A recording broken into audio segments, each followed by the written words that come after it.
If you are changing lanes, which you said you were doing, right, she's maintaining, kind of based upon those pictures of the actual touching of the two cars, it appears she's established lane control. Per the vehicle code, you're kind of required to see her and operate your car either by waiting or, basically by waiting into a time to change safely. Now, a couple options based upon me doing this for 20 years and seeing about 1,000 of these. You can do a police report, which will probably pretty conclusively find you at fault. Or you guys can swap insurance information. I'm happy to do whatever you like. Well, we've already done that. But you can swap insurance information. You can tell your insurance your side of the story. She could tell her insurance their side of the story. They will come to the same conclusion I will without me being mandated to report it to the DMV. Sometimes that's a better option.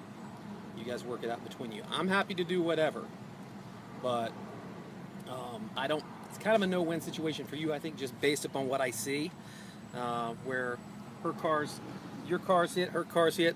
Those two pictures, especially that first one.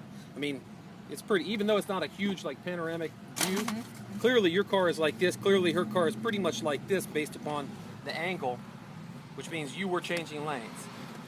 I mean, your car couldn't be like that in any other fashion because you were trying to change lanes. And to the best of your knowledge, you were changing lanes safely, but I think, there's just a little... See, I thought she came from the other lane, though, because I was watching behind me, and there was a black car behind me, and I left enough space. I think from what I see, her car wasn't there. It looks like she's already...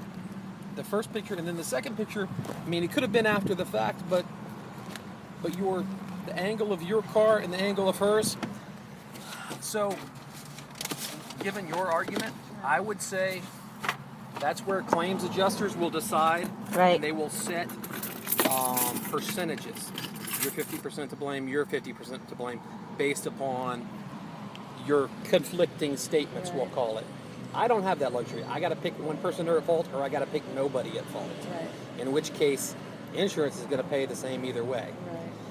Considering the minor damage, if it was me, I would... Forget it? I wouldn't forget it. I would tell your insurance, you tell your insurance, you guys swap information as you're required to do by law, Which we did. and then figure it out. With the insurance. I'd be happy to give you the incident number and put in our incident report that two vehicles collided, there's a conflict of opinion, nobody's hurt, minor damage. If I do the whole... Probably under 750, right, you think? Or you can't Honest, tell? I'm not a body person. It's hard to say these cars, I mean, you could break the handle and it could cost $1,000.